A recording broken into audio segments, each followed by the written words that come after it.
अब हम लोग टॉपिक्स पढ़ने वाले हैं, एक इन्फ्लेशनरी गैप और एक टॉपिक हम लोग कवर करेंगे deflationary gap. Deflationary gap,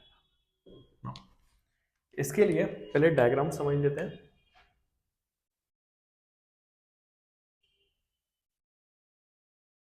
inflationary gap is basically, ये हमारी एग्रीगेट सप्लाई है और हमारी ये है एग्रीगेट डिमांड, और यहाँ पे हो रहा है हमारा इक्विलिब्रियम। तो जब एग्रीगेट डिमांड ज़्यादा हो जाती है, दैट इज एग्रीगेट डिमांड, जब एक नया कर्व बन जाता है AD1 ऊपर की तरफ, दैट इज अब डिमांड ज़्यादा हो गई है और सप्लाई उतनी ही है, तो इस समय जो इम्पैक्ट होता है इसको बोलते हैं इन्फ्लेशन। इसका क्या मतलब है कि इकोनॉमी में डिमांड ज़्यादा हो रही है। देखिए, ई पॉइंट पे हम लोगों ने पढ़ा था कि जब एग्रीगेट डिमांड एग्रीगेट सप्लाई के बराबर होती है उस समय इकोनॉमी फुल एम्प्लॉयमेंट पे होती है। तो मतलब जितने भी लोग अवेलेबल हैं वर्क करने के लिए वो सब लोग वर्क कर रहे हैं, तो इकोनॉमी इक्विलिब्रियम में। अब डिमांड अगर उससे ज्यादा इंक्रीज हो जाती है तो उस समय कौन सी सिचुएशन बनती है? उस समय सिचुएशन बनती है इन्फ्लेशन की। दैट इज मार्केट में जितने भी लोग अवेलेबल थे काम करने के लिए सब लोग काम कर रहे हैं और फिर भी डिमांड ज्यादा है, तो मतलब यहाँ पे आउटपुट बढ़ नहीं पाएगा, एम्प्लॉयमेंट बढ़ नहीं पाएगी, तो एक ही चीज बढ़ेगी। क्या बढ़ेगी? प्राइसेस बढ़ेंगे, राइट। तो इस गैप को हम लोग बोलते हैं inflationary gap. Inflationary gap. Now this is the situation of excess demand, जब इकोनॉमी में बहुत ज्यादा डिमांड हो रही है और उतनी मार्केट में सप्लाई नहीं है। इकोनॉमी वैसे ही अपने फुल एम्प्लॉयमेंट पे वर्क कर रही है, that is all those people who are willing and able to work at existing wage rate are working. सब लोग जो भी एबल बॉडीज हैं जो काम कर सकते हैं वो काम कर रहे हैं, जिनको प्रिविलिंग वेज रेट में काम करना है। फिर भी अगर डिमांड ज़्यादा है तो हम लोग अपनी सप्लाई नहीं बढ़ा सकते, तो उस समय क्या होता है? सिर्फ प्राइसेस इंक्रीज हो रहे होते हैं, राइट। अब डिफ्लेशनरी गैप। तो डिफ्लेशनरी गैप के लिए फिर से हम लोगों को एक इक्विलिब्रियम का डायग्राम बनाना पड़ेगा। इसमें ये रही हमारी एग्रीगेट सप्लाई 45 डिग्री का एंगल बनाते हुए, एंड ये है हमारी एग्रीगेट डिमांड, और यहाँ पे हो रहा है हमारा इक्विलिब्रियम। अब अगर एग्रीगेट डिमांड हमारी कम हो जाती है, ये रही हमारी एग्रीगेट डिमांड, अब एग्रीगेट डिमांड हमारी कम हो गई 81 और नया इक्विलिब्रियम बन गया E1 पे। तो पहले इनकम थी Y, अब इनकम कितनी हो जाएगी? Y1। तो ये जो गैप है, ये जो गैप है ये होता है डिफ्लेशनरी गैप।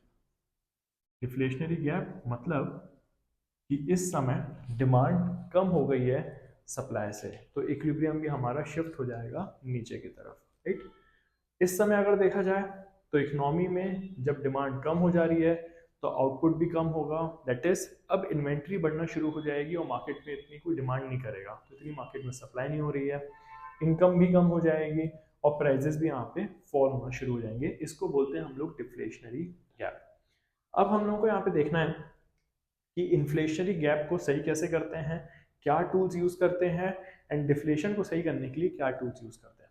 तो देखिए, इन्फ्लेशन को सही करना है या डिफ्लेशन को सही करना है तो इसके लिए हम लोगों को दो टूल्स यूज करने होते हैं। एक होती है मॉनेटरी टूल्स जिसको बोलते हैं मॉनेटरी पॉलिसी, और दूसरी पॉलिसी होती है फिस्कल पॉलिसी। तो फिस्कल पॉलिसी कौन बनाती है? गवर्नमेंट। मॉनेटरी पॉलिसी कौन बनाते हैं? कंट्रीज की सेंट्रल बैंक बनाती है। तो देखिए, अगर इकोनॉमी में इन्फ्लेशन चल रहा है तो हम लोग फिस्कल पॉलिसी में कुछ चेंजेस लेकर आएंगे। इस समय इन्फ्लेशन चल रहा है तो हम लोगों को ये इन्फ्लेशन को कंट्रोल करना है, बढ़ते हुए प्राइसेस को कंट्रोल करना है। तो फिस्कल पॉलिसी के टोटल 3 इंस्ट्रूमेंट होते हैं। एक तो होता है गवर्नमेंट एक्सपेंडिचर, एक होते हैं टैक्सेशन, और एक होती हैं पब्लिक बोरोइंग्स। अब आप खुद बताइए, अगर इकोनॉमी में बहुत ज़्यादा इन्फ्लेशन चल रहा है तो गवर्नमेंट इस सिचुएशन में अपने एक्सपेंडिचर्स क्या कर देगी? कम कर देगी, क्योंकि अगर गवर्नमेंट ने और खर्चा किया इकोनॉमी में और ज़्यादा लोगों को इनकम्स दी, सब्सिडीज दी, तो लोग और ज़्यादा खर्चा करना शुरू कर देंगे। तो गवर्नमेंट इस सिचुएशन में एक्सपेंडिचर्स क्या कर देगी? कम कर देगी।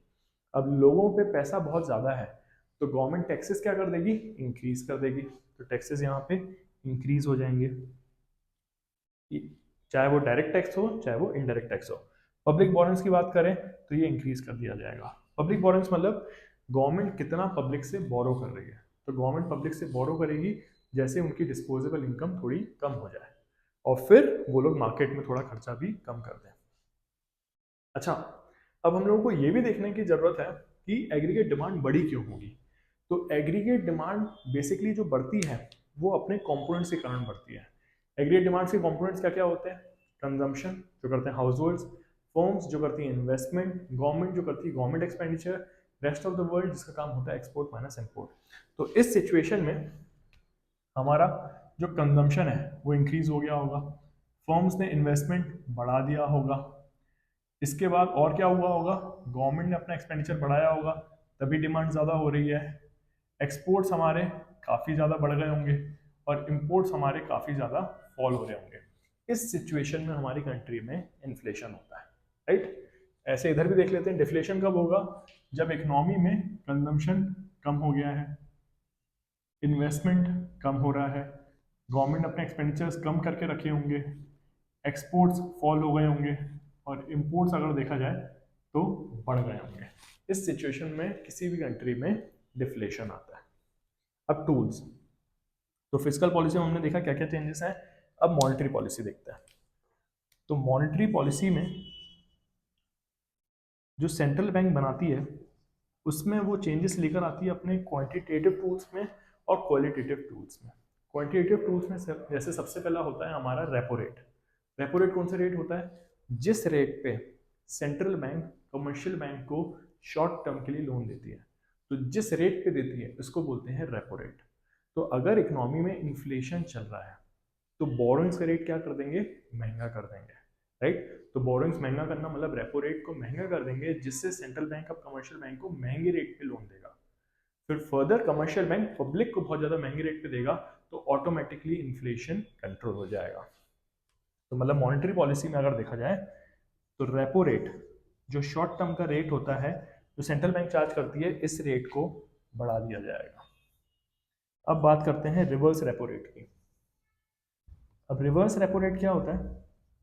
Reverse repo rate is basically जिस रेट पे कमर्शियल बैंक्स अपना एक्सेस फंड रखवाती है सेंट्रल बैंक के पास फॉर अर्निंग द इंटरेस्ट। अब अगर कमर्शियल बैंक को ज़्यादा इंटरेस्ट रेट देगी central bank, that is central bank कह रही है कि हम आपको ज़्यादा पैसा देंगे अगर आप हमारे पास पैसा रखवाओ, तो कमर्शियल बैंक ज़्यादा से ज़्यादा पैसा उनके पास रखवाएगी।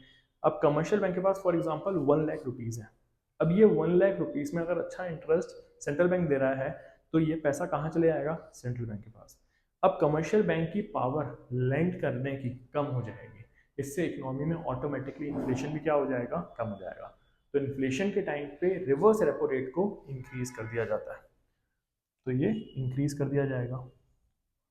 इसके बाद और फर्दर अब हम लोग यहाँ पे लिख लेते हैं। अब आता है बैंक रेट। बैंक रेट क्या होता है? Bank rate is the rate at which central bank commercial bank को लोन देती है। अब आप लोग सोच रहे होंगे कि रेपो रेट भी यही था। रेपो रेट में भी क्या होता है? सेंट्रल बैंक जिस रेट पे कमर्शियल बैंक को लोन देता है उसी को बोलते थे repo rate. Bank rate is basically जब सेंट्रल बैंक कमर्शियल बैंक को लॉन्ग टर्म के लिए लोन देता है, उस रेट को बोलते हैं हम लोग बैंक रेट। अब इसमें अगर डिटेल में अगर पढ़ें तो डिटेल का इसमें यह है बैंक रेट का मतलब कि सेंट्रल बैंक कमर्शियल बैंक को लोन तो देगी लेकिन बदले में कमर्शियल बैंक को कुछ रखवाना पड़ेगा, दैट इज कुछ कोलेटरल रखवाना पड़ेगा, तब जाके सेंट्रल बैंक कमर्शियल बैंक को लोन देती है, राइट। अब इस रेट को भी क्या कर दिया जाएगा? इंक्रीज, क्योंकि इन्फ्लेशन को कंट्रोल करना है। इसके बाद आता है मार्जिन रिक्वायरमेंट। मार्जिन रिक्वायरमेंट का मतलब क्या होता है? फॉर एग्जाम्पल कमर्शियल बैंक कहता है कि अगर पब्लिक को लोन चाहिए तो उनको बदले में कुछ कोलेटरल रखवाना पड़ेगा, राइट। फॉर एग्जांपल अगर मुझे 1 करोड़ का लोन चाहिए तो मुझे बदले में बैंक को कुछ गिरवी रखवाना पड़ेगा। तो फॉर एग्जांपल मैंने बैंक के पास 1 करोड़ 30 लाख का मैंने गोल्ड रखवा दिया ना। बैंक कहती है कि मैं 30% का मार्जिन काट के आपको पैसा लोन दूंगी। इसका मतलब ये है कि 1 करोड़ 30 में से वो 30% रिड्यूस करेंगे और रिमेनिंग अमाउंट मुझे क्या कर देंगे? लोन दे देंगे। तो जितनी ज़्यादा मार्जिन रखी जाती है उतना कम ही लोन डिसबर्स होता है। और जितनी कम मार्जिन रखी जाती है उतना ज़्यादा पैसा डिस्ट्रीब्यूट होता है। एक और एग्जांपल से समझते हैं। फॉर एग्जांपल, मेरे पास 1 लाख रुपीस का कोलेट्रल है, राइट, जो मैंने बैंक को ऑफर किया। अब बैंक ने बोला कि इसमें से हम 20% मार्जिन डिडक्ट कर रहे हैं, तो मतलब कितना, 20,000 रुपीज़ उनने बोल दिया कि वो डिडक्ट कर रहे हैं, तो रिमेनिंग 80,000 वो मुझे क्या दे देंगे, लोन दे देंगे। अब अगर इस 20% मार्जिन को रिड्यूस कर दिया जाए, अगर वो कहें कि हम सिर्फ 10% डिडक्ट करेंगे, तो मुझे कितना मिल जाएगा, 90,000, राइट। तो मार्जिन रिक्वायरमेंट जितनी ज़्यादा होगी उतना कम लोन दिया जाता है कोलेट्रल के बेसिस में। तो यहाँ पे मार्जिन रिक्वायरमेंट को भी आप क्या करोगे, बढ़ा दोगे।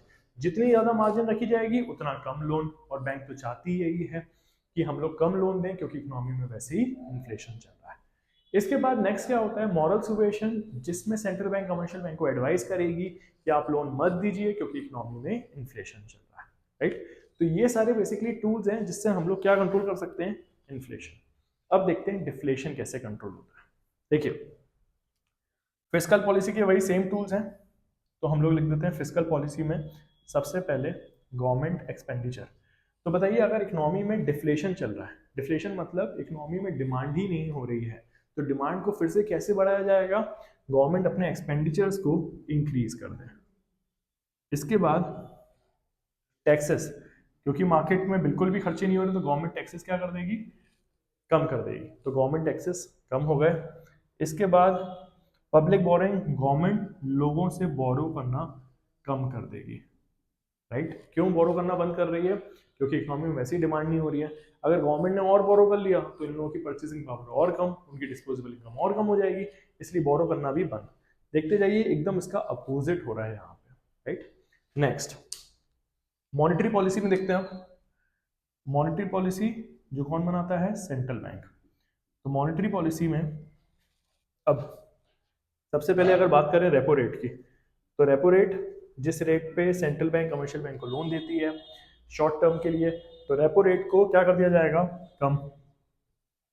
इसके बाद रिवर्स रेपो रेट को भी कम कर दिया जाएगा, जिससे वो लोग पब्लिक को ज़्यादा लोन दें और ज़्यादा खर्चे हों। इसके बाद होगा बैंक रेट, तो बैंक रेट जिस रेट पे सेंट्रल बैंक कमर्शियल बैंक को लॉन्ग टर्म के लिए लोन देती है, इस रेट को भी कम कर दिया जाएगा, सस्ता कर दिया जाएगा, जिससे वो पब्लिक को और सस्ते रेट पे लोन दें। इसके बाद आता है नेक्स्ट हमारा मार्जिन रिक्वायरमेंट, तो मार्जिन रिक्वायरमेंट को भी कम कर दिया जाएगा। मार्जिन पहले जो 20% थी अब 10% कर दी जाएगी।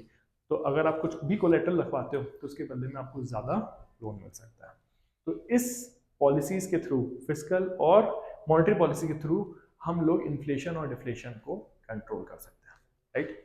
तो यहाँ पे हम लोगों ने पूरा अच्छे तरीके से समझ लिया है कि कैसे इन्फ्लेशन और डिफ्लेशन कंट्रोल होता है by the monetary and fiscal policy. अब हमारा जो नेक्स्ट टॉपिक रहेगा वो रहेगा about investment multiplier, which means कि अगर इकोनॉमी में कुछ इन्वेस्टमेंट होता है तो उससे इकोनॉमी में कितने रेट से इनकम चेंज होती है। इसको अब हम लोग डिटेल में पढ़ेंगे अपने नेक्स्ट वीडियो में। Thank you.